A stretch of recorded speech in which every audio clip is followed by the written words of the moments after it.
Namo Shri Yatirajaya Vivekananda Suraye Satchit Sukha Swarupaya Swami Vimohananda.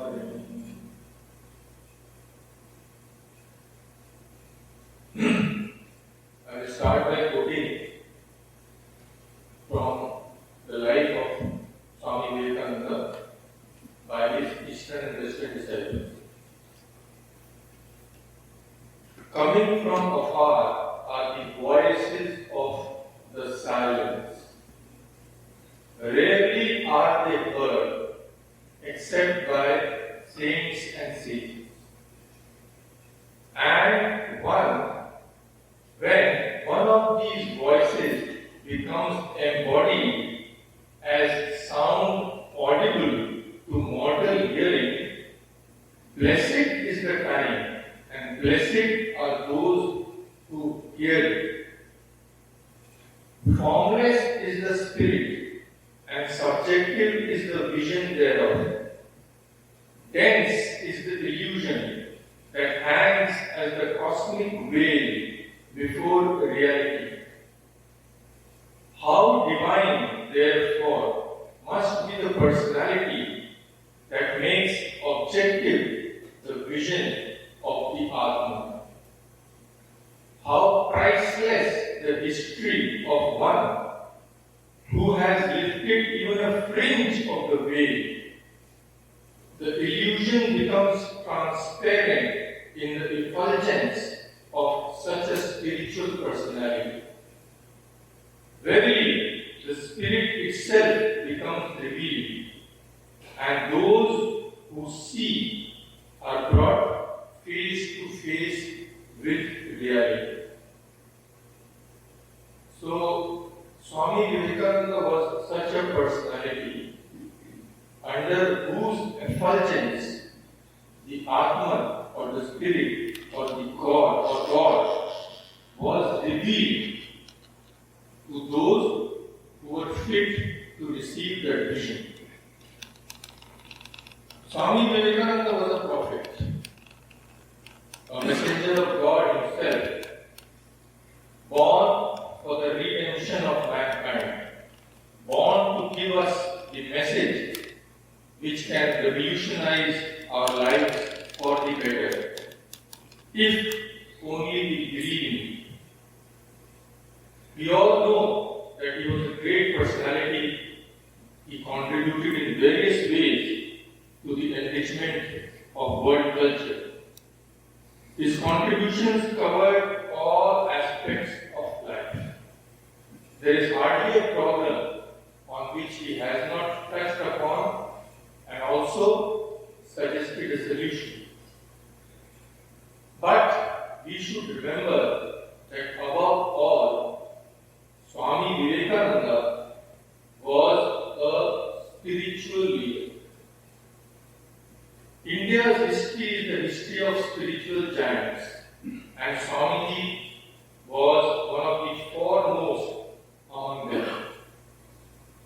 And all the leaders, all the spiritual leaders give us essentially the same message. Swami Vivekananda was the leader of this age. He is called Yug Acharya. So his message is much more relevant to the modern times. And all those who have read his works know that we can relate to him much more easily. So what his message was, in a brief manner, we will discuss later. First, let us see who he was, from where had he come, who had brought him, and what this Yugacharya has to tell us. The first thing which we all know is that people like Swami Vivekananda, Shankaracharya, they are not ordinary people, they are not born under the influence of their karma. They are specially brought to the earth mission. So let us see who had the strength to bring such a personality as Swami Vivekananda, who had the strength and ability to bring it. Fortunately, we have a very, very detailed description, and this does not exist in the case of any other spiritual leader. They are all coming from very high realms, but how they came, from which realm they are coming, we have absolutely no idea. But we are very fortunate that one who brought Swami Vivekananda has given a very detailed description. So, this person who had brought him, he says, one day I found that my mind was soaring high in samadhi along a luminous path. It soon transcended the stellar universe and entered the subtle realm of ideas. As it ascended higher and higher, I found the path lined with various forms of gods and goddesses on both sides. My mind then reached the outer limits of that region, where a luminous barrier separates the sphere of relative existence from that of the absolute. My mind crossed that barrier to enter the transcendental realm, where no corporeal being was visible. Even the gods dared not enter that sublime realm and were content to keep their seats far below. The next moment, I saw 7 venerable rishis seated there in samadhi. It occurred to me that these rishis must have surpassed not only humans, but even the gods in knowledge and holiness, in renunciation and love. Lost in admiration, I was reflecting on the greatness when I saw a portion of that undifferentiated luminous region condense into the form of a divine child. So he has entered that transcendental region and is seeing that consciousness has become condensed, has taken form. What form? Of a divine child. What did the child do? The child came to one of the rishis, tenderly clasped his neck with his lovely arms, and addressing him in a sweet voice, tried to drag his mind down from the state of samadhi. That magic touch roused the rishi from the superconscious state, and he fixed his half-opened eyes upon the wonderful child. His beaming countenance showed that the child was the treasure of his heart. In great joy, the divine child spoke to him. I am going down. You must come with me. The rishi remained silent, but his tender look expressed his assent. As he gazed at the child, he again became immersed in samadhi. I was surprised to see a fragment of his body and mind then descending to earth in the form of a bright light. No sooner had I seen Narendra that I recognized him to be that rishi. And we all know who was the divine child who brought him down, none other than his Guru, Sri Ramakrishna. This is how he describes that from which realm Swamiji had come, where even gods did not dare to enter.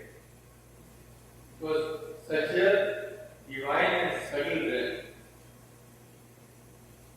So, Swami Sri Ramakrishna once says that here he says that he saw divine light coming, and in another place he says that he saw a divine light descending and going towards Calcutta. And he knew, he said, I knew then that my man had come. And what was the first meeting like? When Swami Vivekananda, the future Swami Vivekananda, there was a student, Narendranath Datta, when he first came to Sri Ramakrishna, what was it like? At first glance, Sri Ramakrishna could see that this was not an ordinary person. So, we are again fortunate that Sri Ramakrishna himself has described that incident. He says, Narendra entered the room. The room means in the room in which Sri Ramakrishna stayed in Dakshineshwar. Narendra entered the room by the western door, the one that faces the river Ganga. What was the speciality which he noted in Narendra? I noticed that he was not concerned about his appearance.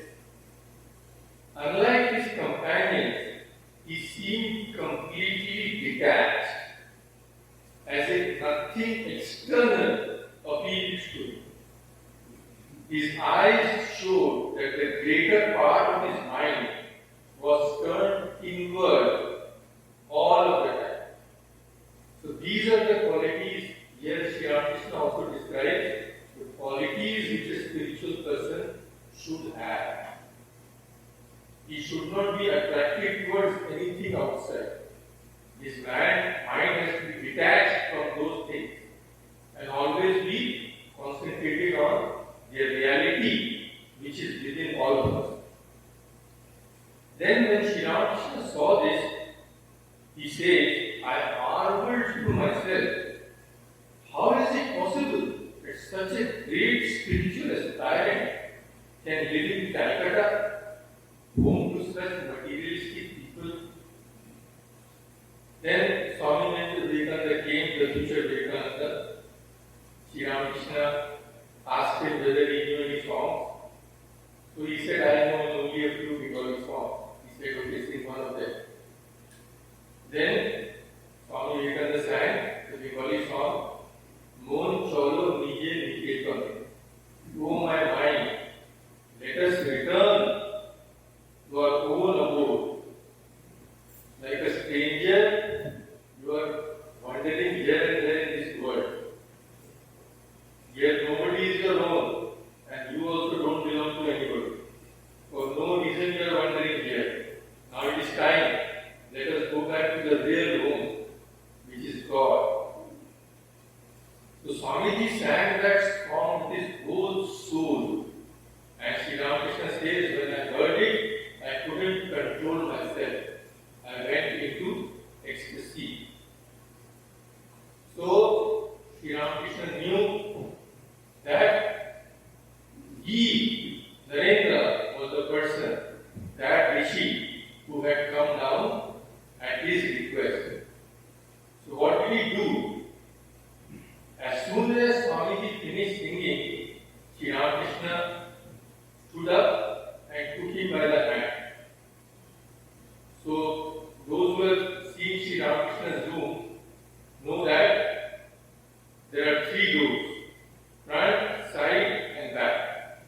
So the back door is completely exposed. If you go through the back door, there is a huge Kali temple, that courtyard is there. So there everybody will be able to see anybody. So Sri Ramakrishna took him to the front door. So front door, there are some pillars. If there is some covering of the pillars, nobody can see from outside what is happening. So Sri Ramakrishna took him there. And what did he do? What he did, Narendra was flabbergasted. Narendra said, I thought he is going to give me some spiritual instruction. But what he did next was something I could never have believed possible. What did Sri Ramakrishna do? He suddenly caught Narendra's hand and began profuse tears of joy. He said to him affectionately, as if he is talking to some intimate friend, "You have come so late. Was that right? Didn't you guess how I have been waiting for you? My ears have nearly burned off from listening to the talk of worldly people. I thought I would burst without anyone to tell how I really feel." Then what did Sri Ramakrishna do? Unimaginable. Narendra, college student at that time. Then Sri Ramakrishna stood up and folded his palms and is telling Narendra, "I know who you are, my Lord. You are Nara, the ancient sage, the incarnation of Narayana. You have come to earth to take away the suffering and sorrow of human beings." So Narendra thought, this man is crazy. I am Narendra Datta, a student. He is telling I am so and so, I am Nara, incarnation of Narayana, all that things. This man is not normal. So thinking thus, he went away that day. But Sri Ramakrishna would not leave it.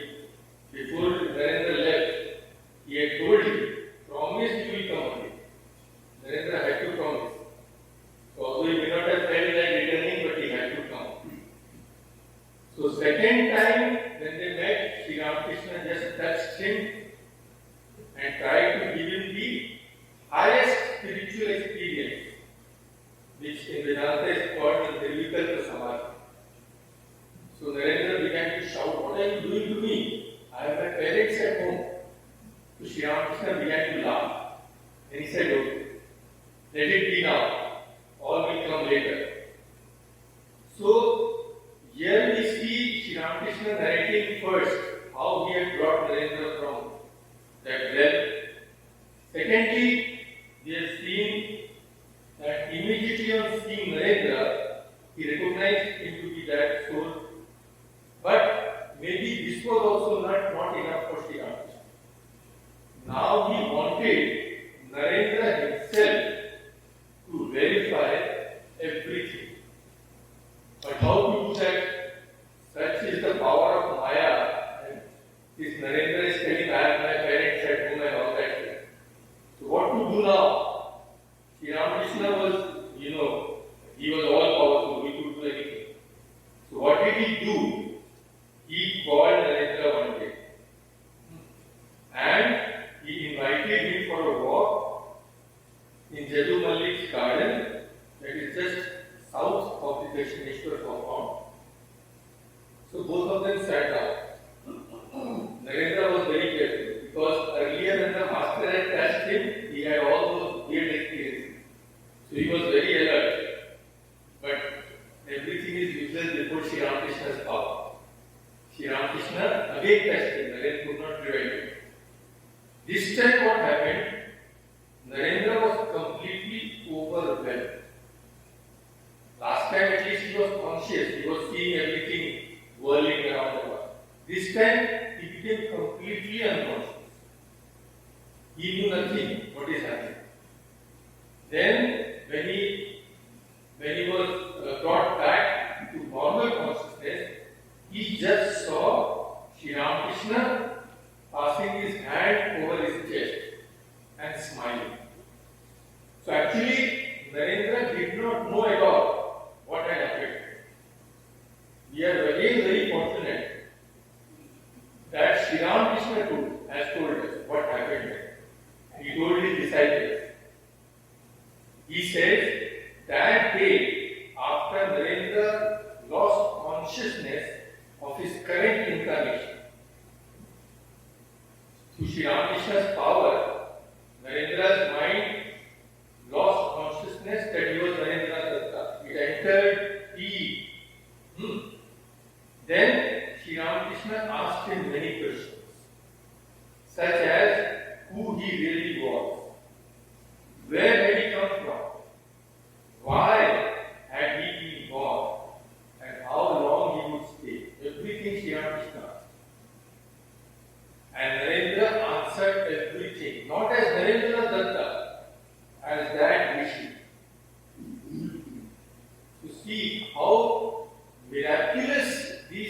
sound that these things can actually happen. But we know that they happen. So, Sri Ramakrishna says, Narendra entered his innermost being and gave the correct answers to my questions.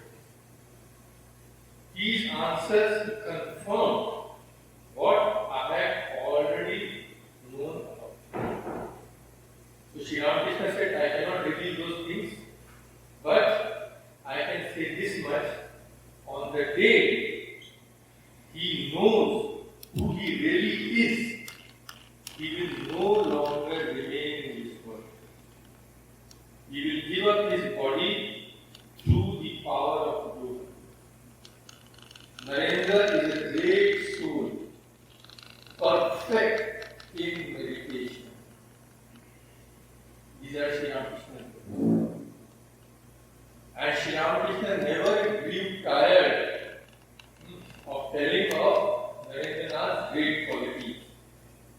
I will quote some of these things. Once he said, Narendra has 18 extraordinary powers, one or two of which are sufficient to make a man famous in the whole world. Then he used to say, Narendra is a burning, roaring fire, consuming all impurities to ashes. And Narendra's relation, Sri Ramakrishna's relation with Narendra, Sri Ramakrishna had many disciples, you know. So many are monastic disciples are there. Swami Vivekananda, Sadhananda, and all this. 50 monastic disciples. But his relationship with Narendra was completely different. To all other disciples, Sri Ramakrishna would keep under strict regimentation. Getting up at this time, eating only this kind of food, doing so much japa, doing so much meditation.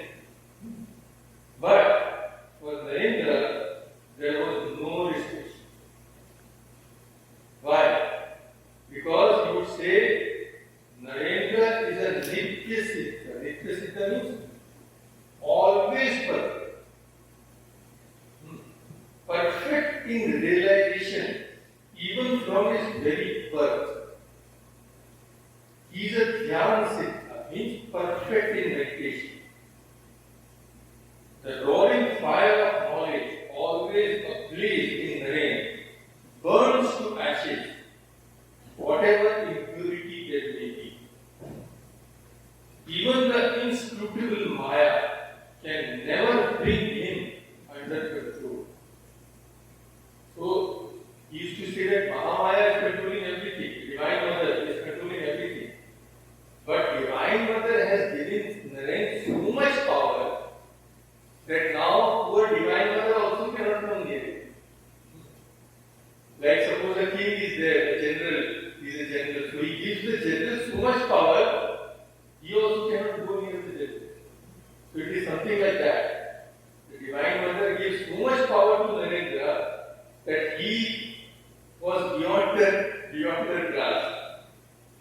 Then Sri Ramakrishna says, comparing the devotee, he says, every now and then I take a stock of the devotees. I find that some are like lotuses with 10 petals, some like those with 16 petals, some are like with 100 petals. But among lotuses, Narendra is a 1,000 petal lotus. I mean, there is no comparison. Simple as that. Other devotees may be like pots or pitchers, but Narendra is a large water barrel. Narendra is a very big receptacle, one that can hold many things. So, for all the disciples, Sri Ramakrishna used to pray to Divine Mother that make them free from Maya. But for Narendra, he used to pray the opposite. He used to say to the Divine Mother, please enter some of your Maya into me. Because if there is no Maya, Narendra will not stay. So all this bringing him down and all that will be useless. the treatment of Narendra was completely different. So, Sri Ramakrishna had brought him, as we have seen, from a divine well. Now, for whom did he pray? For whom did Swami Vivekananda came? For all humankind. There is no person in the world who can say that in the teachings of Vivekananda he cannot find something learning which his life can be improved, learning which his character can grow, learning which he can attain peace. So regardless of our caste, religion, color, station in life, profession, whether we are monks or householders, all of us, without any exception, can benefit from his teachings. And they are given in such simple language. Many of the lectures were given in the West, so we have these words in original English, and we have these, some books are written in Bengali also. So how is it that the teachings of Vivekananda can appeal to one and all? What is the speciality? First, the speciality is that he was a man of our age. So naturally, we can relate to him much more easily. And he spoke in a language which is modern, like Gita and all that, Gita and Upanishads, those scriptures are there, but that language itself we don't understand. So the language barrier has also been removed in Swami Vivekananda's case. And the next point is, he will appeal to one and all because he goes to the root. He goes to the innermost essence which is in all of us, in all human beings. What is that? The soul, the Atma, the divinity, which is our true nature. Whoever we may be, even the greatest sinner in the world, his true nature is also that, as well as the greatest saint. So, whatever may be our walk of life, what Swamiji said was that that power is in each of you. You only have to manifest that power. That is all. You don't have to create anything new. It is already there, but it is covered up. He used to say the same power which is in him is within all of us, because the soul is one, God is one. The same God is there in all of us.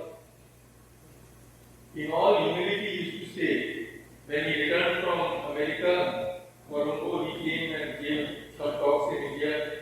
He used to say, if I, an ordinary Calcutta boy, can achieve so much at the Parliament of Religion, what each of you cannot do.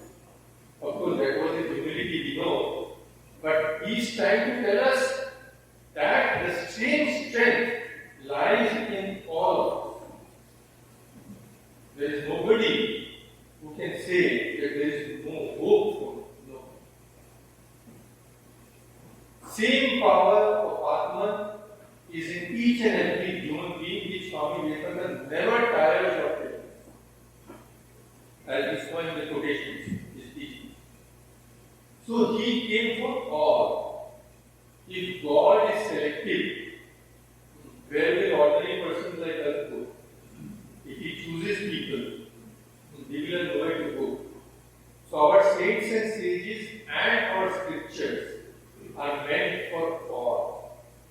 Regarding this, Swami Vivekananda himself says, I quote him, he says, if the scriptures cannot help all men in all conditions and at all times,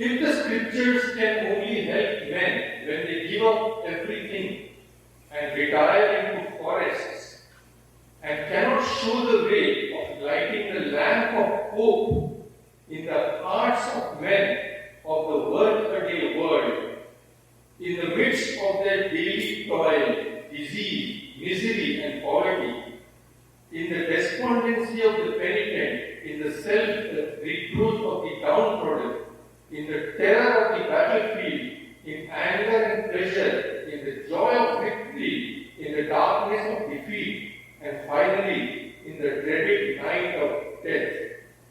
If the scriptures cannot show us the way in these circumstances also, then humanity has no need of such scriptures. So it is absolutely wrong if we think that the scriptures like Gita Upanishads are only for the monks, those who have retired from the world, not at all. Gita itself has been taught in the battlefield. What place can be more disturbed than a battlefield? Two armies standing side by side, ready to attack themselves. Gita has been taught there in the middle to show us maybe that these teachings can be implemented in our life even while we are busy doing all our duties in the world. Two things only are required if we want to benefit from the teachings of Vivekananda or any other saint. First, we should have the desire to advance, to progress. The desire should be there. And along with this, there should be the willingness to struggle. It is not something extraordinary for this life, even for a student, even for a sportsman, even for a businessman. That desire has to be there. That I have to advance, I have to achieve more. And for that, he should be willing to work hard. So we all know that the higher we aim, the more there is the struggle. And these teachings are for every human being doing all kinds of things. So if you study the Swami Vivekananda's words, you will find that many places he has also suggested how to conduct business, how to earn money. Like there was a disciple of Sri Ramakrishna. He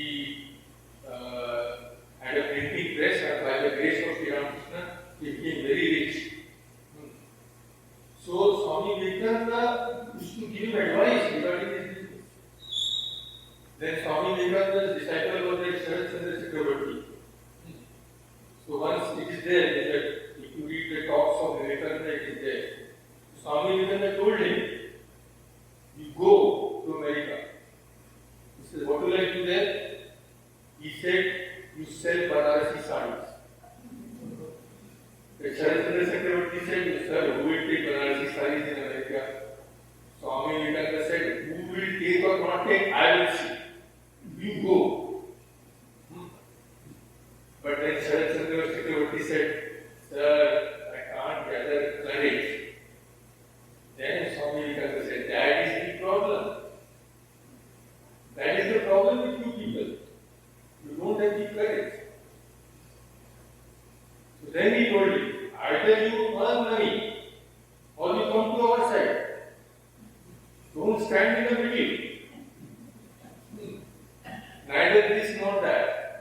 sell it on their market. So that forgotten the name of that when Shiv Shankar Chakravarti Babu was there, he was a very great administrator. He looked after that. Is it Samaj Shikha or something like that? So it is very much active now. So this means that all these are not against the teachings of Vivekananda. They are meant for different kinds of people. He has something from everyone. Now, a teacher, suppose a Nobel Prize winner, he can teach anybody, from the very small boys to people who are doing doctorates and all that. Everyone can gain from this teacher. But who will gain the most? One who has risen the highest. Even a high school boy can learn from the teacher. But who will gain the most? Who is aiming for a doctorate? Who is aiming for a PhD? Who is aiming for some other achievement? He can gain the most. So here also, for the spiritual teachers, all of us can benefit. But those who want to achieve the highest, they can benefit the most. Those who want to achieve the highest goal of life, they will be most benefited. So that is their prime message. That is their central message. All of them. Jesus, Buddha, Vivekananda, Ramakrishna, there is no exception. Their prime message, their central message is that spiritual progress is the only thing which is essential in our life if we want peace and happiness. But is not material progress necessary? Yes, it is. But only if that progress can help in our spiritual growth. That is why Swami Vivekananda once he told his disciples that go from village to village, take some education materials with you, teach them, give them secular knowledge, but don't stop there. After it is done, then you give them spiritual. So material knowledge is good, is essential, but the final aim should be spiritual only. Otherwise, that material knowledge can wreak havoc. It can destroy our lives. We all know what is happening throughout the world. All these bombs and planes and all these wires. Material advancement has been there, but it has not been controlled by spiritual knowledge. That is why these teachers say that whatever you may do, know that the final aim is spiritual knowledge. The final aim, as in the Sri Ramakrishna's words, is realization of God. All other things are good only if they conduce to spiritual progress. Otherwise, they are evil. They are no good. Give them up. So, what is the state of mind? What should be our state of mind if we want to benefit from the highest teachings which Vivekananda and all other spiritual leaders give? The highest teaching, which is liberation or mukti or realization of God. What should be our state of mind? We have that in the words of Swami Vivekananda himself. So this person who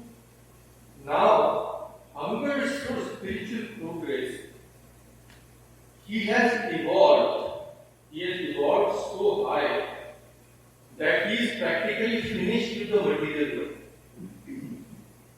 And after examining the material world, he has realized that it is unsubstantial. Nothing remains here. Then he starts questioning. He starts seeking something which is beyond. So, what is the state of mind of such a person? Let us go to Swami Vivekananda. He himself describes. He says, great is the tenacity with which man clings to the senses. Yet, however substantial he may think the external world in which he lives and moves, there comes a time in the lives of individuals when they ask, is this real? So we who are continuously occupied with the world, meeting this person, that person, going there, going here, doing this external activity, doing that activity, to all of us, at one time will come the question, is this real? To the person who never finds a moment to question the credentials of his senses, whose every moment is occupied with some sort of sense enjoyment, even to him, one day death will come. And when death approaches, he will be compelled to ask, what becomes of all this? Is this real? To all of us, when we are sitting silently, when we have nothing to do, when nobody is with us in calm moments, this question comes. But many times we don't want to face the answer. We are afraid. So we become busy with something. If nothing is there, switch on the television only. So when these questions arise, we try to suppress it. But we cannot do that forever. Swami Vivekananda says, as long as there is something called death, all these attempts at suppression will always prove to be unsuccessful. We may talk about seeing nothing beyond and keeping all our hopes and aspirations confined to the present moment and struggle hard not to think of anything beyond the world of senses. And everything outside helps to keep us limited within its narrow bounds. That is the thing. Everything outside which we do, when we go to search for happiness outside, what do? We are constraining ourselves to this world which is bound by our senses. What we can see, what we can hear, we try to be always busy with those things only. So these external activities through which we are trying to divert ourselves are actually limiting us, keeping us within narrow bounds. The whole world may combine to prevent us from broadening out beyond the present. Yet,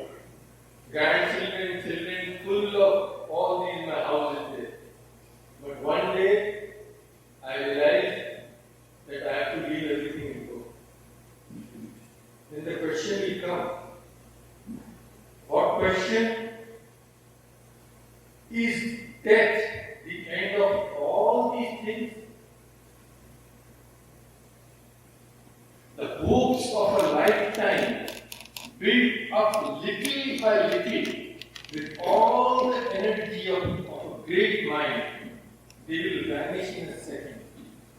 They will all go. Are they real? Is this really real? Are we doing the correct thing by spending all our energies in getting something which we have to leave on it?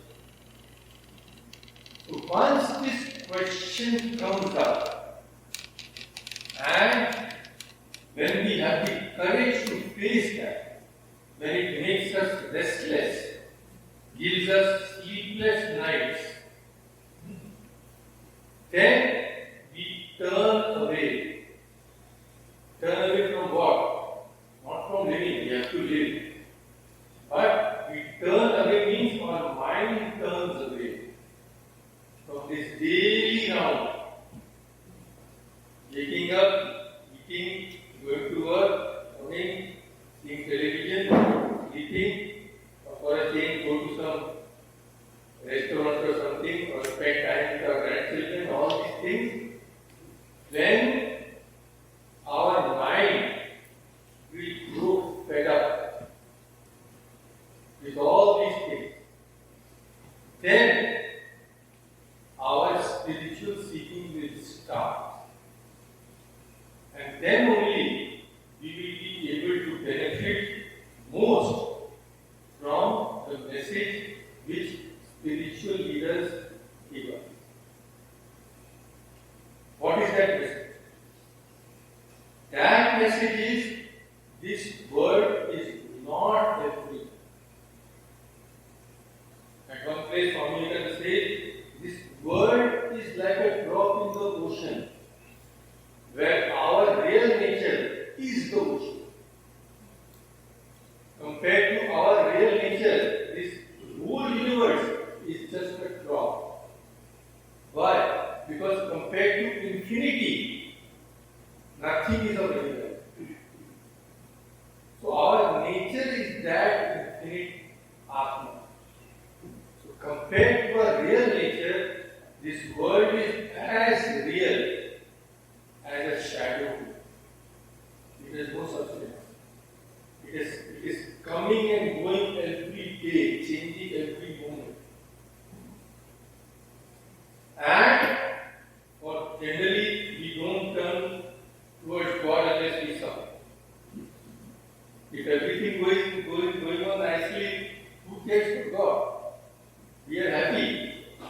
But when we find that this happiness cannot be permanent, then we find that all these things which are producing that happiness can vanish in 1 second. Then we start searching for God. And then Vivekananda comes and tells us, don't despair.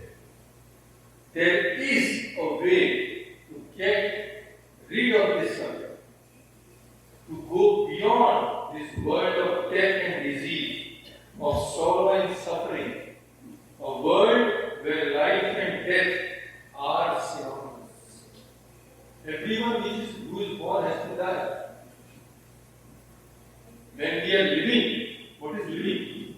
This body is continuously changing. First it grows, then it starts decaying. So this process of living is nothing but going towards death. Life is another name for death in this world. So these people say that don't despair.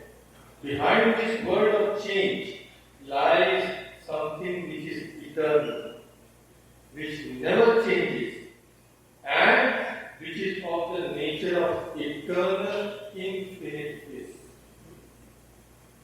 So when Arjuna began to lament in the Kurukshetra, oh, I may be killed, I have to kill my brothers, I have to kill my relatives, that will be a great sin. Then Shri Krishna tells him the same thing. You are not the killer, you were never the killer, and you will never be killed also. Why? Because you are that soul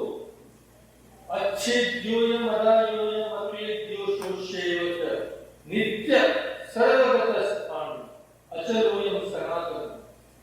Achidya, nobody can pierce you. Adaya, nobody can burn you.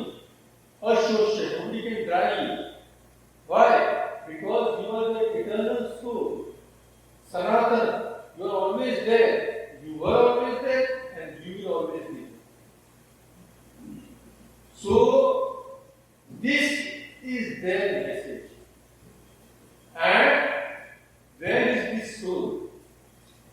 We don't have to go to European cruises or Alaska or North Pole to find that.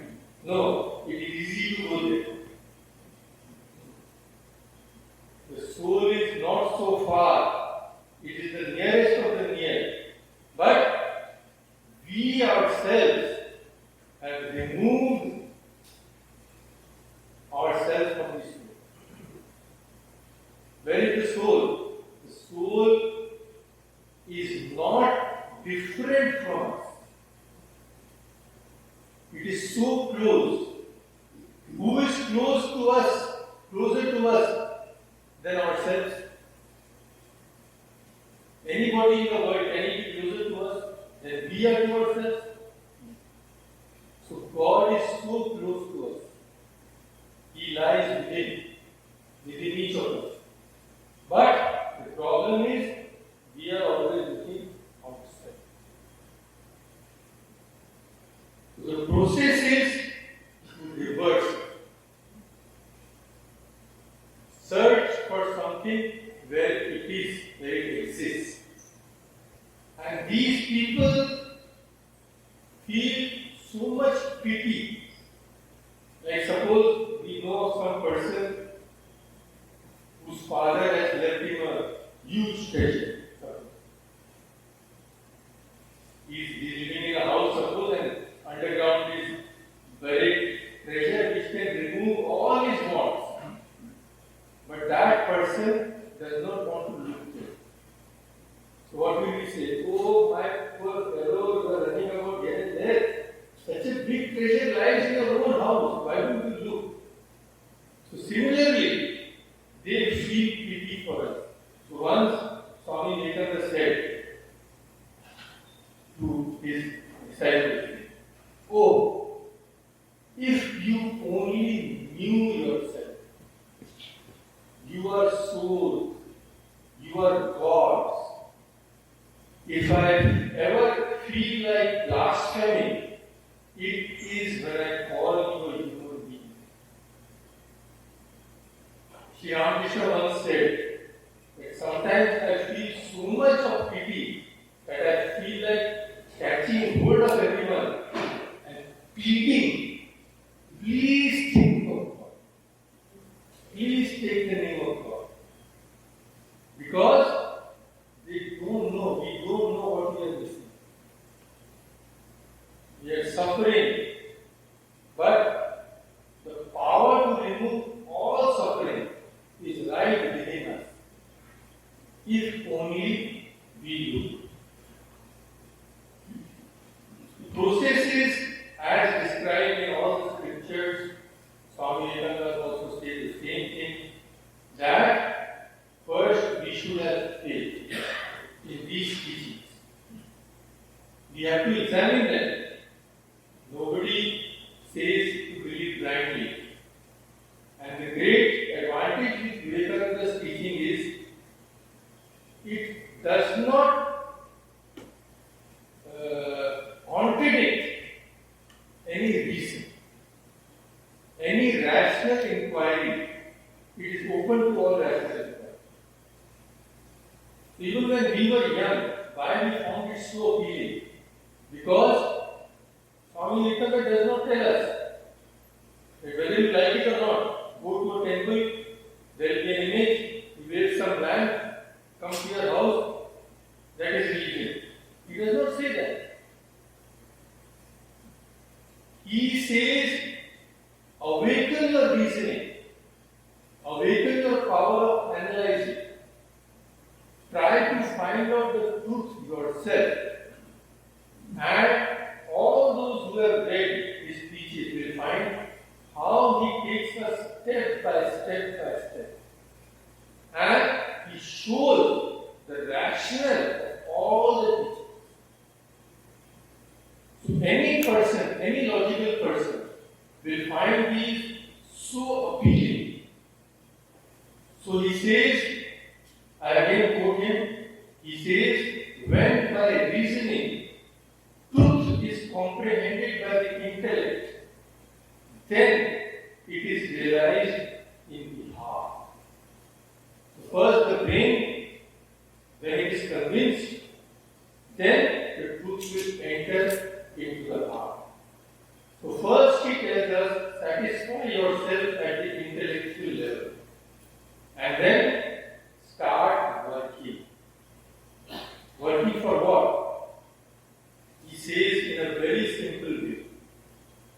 He says, work to de-hypnotize yourself. He says, you have hypnotized yourself.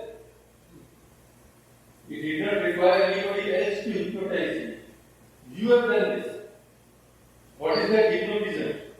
And this hypnotism is, I am a small being, I have this small body, I must have some nice things to eat, otherwise my life will be miserable. If I don't have the latest iPhone, I should commit suicide. So he says that these are, you have lowered yourself to such a level that in spite of being the Almighty Atma, whose spec is the whole universe, and which is of the nature of infinite bliss, you are thinking and enjoying that I am this little human being. I need these small things to make me happy. This is the hypnosis. He says, stop that. You have had enough. All these things you have had already in your previous verse. Again and again you are doing the same thing. Enough. Now start your search for that which lies beyond. So, to de-hypnotize ourselves, to remove this veil of ignorance that has covered our lives, which gives rise to all these delusions like birth, death, happiness and misery, joy and conflict. All these things are coming because of that one root. What is the root? That I am this small individual entity. I am this small body and mind. As soon as I say this, then I require something to make me happy, to make this mind and body happy. So he says, cut at the root. Get rid of this idea, as we have read. Always remind yourself of your true nature. So it is like, there was a son of a king. So in his childhood, the king had lost him, a washerman had found him. So washerman, what did he teach the child? To wash clothes. So one person somehow he came to know the truth. He saw that boy. He's beating the clothes. In India, they on a big surface they beat like this.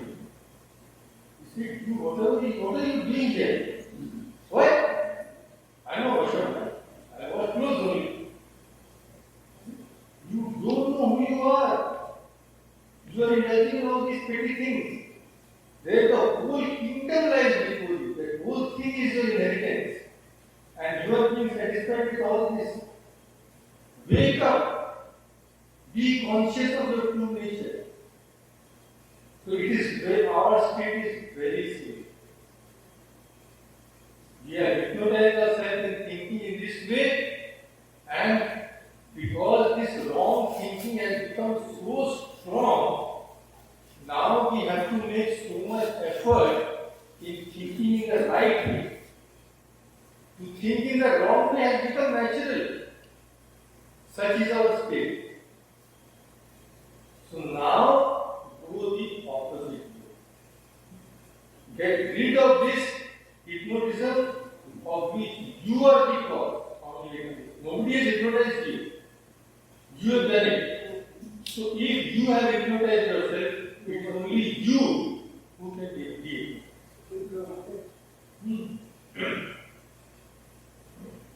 So this is the central message of all saints and sages, and Swami Vivekananda himself has on many occasions said what his mission is. I just quote one of his sayings. On one occasion, he said in America that when he lectured on the Hindu religion, these religions, Christianity, and other some religions, they are proselytizing religion. Means they want to convert you to their own faith. So many people thought that Swami Vivekananda has also come to make us all Hindus. He said, not at all. He said, I do not come to convert you to a new belief. I want to teach you to live the truth. We are living falsehood now. Every moment of our day, we are lying to ourselves. So he says, I teach you to live the truth and to reveal the light within your own soul. This is the mission. Now it depends upon us. Nobody can force us to do it. It depends upon us how we can avail of this new vision which these great souls laid bare before us. Is it a small thing? Otherwise, the whole life we are going on searching for something which is not there. Whole life we are going after happiness. And happiness without misery, even. It is not possible. Nobody has attained it. Because happiness and misery are opposites and reverse of the same coin. On one side, if you see, it is happiness. On the other side, it is misery. Those two can never be separated. So our whole life we are searching for that. So is it a small thing that these persons are coming and telling us so that we can stop our vain strives, stop our life from being wasted in this way? So this was, in short, in a very brief manner, the message of this Rishi who had come to the earth, whom none other than Sri Ramakrishna had brought. So even among the saints and sages, people like Swami Vivekananda are very special. All the disciples of Sri Ramakrishna, you see, they used to obey him without any question. Swamiji has said, that's the ultimate word. And these were all spiritual giants. They were all words of God. So even among saints, people like Shankaracharya and Vivekananda are on a different level. And one very beautiful reminiscence, which may be the most beautiful, of Swami Vivekananda by Sister Christine. I will quote a very short portion of that at the end. She says, now and then, at long intervals of time, a being finds his way to this planet, who is unquestionably a wanderer from another sphere, who brings with him to this sorrowful world some of the glory, the power, the radiance of that far distant region from which he came. He walks among men, but he is not at home here. He is a pilgrim, a stranger. He carries but a light. He shares the life of those about him, enters into their joys and sorrows, rejoices with them, mourns with them, but through it all, he never forgets who he is, whence he came, or what the purpose of his coming is. He never forgets his divinity. He remembers that he is the great, the glorious, the majestic self. He knows that he came from that ineffable, supernal religion which has no need of the sun and moon, for it is illumined by the light of lights. Such a one I have seen, I have heard, I have revered.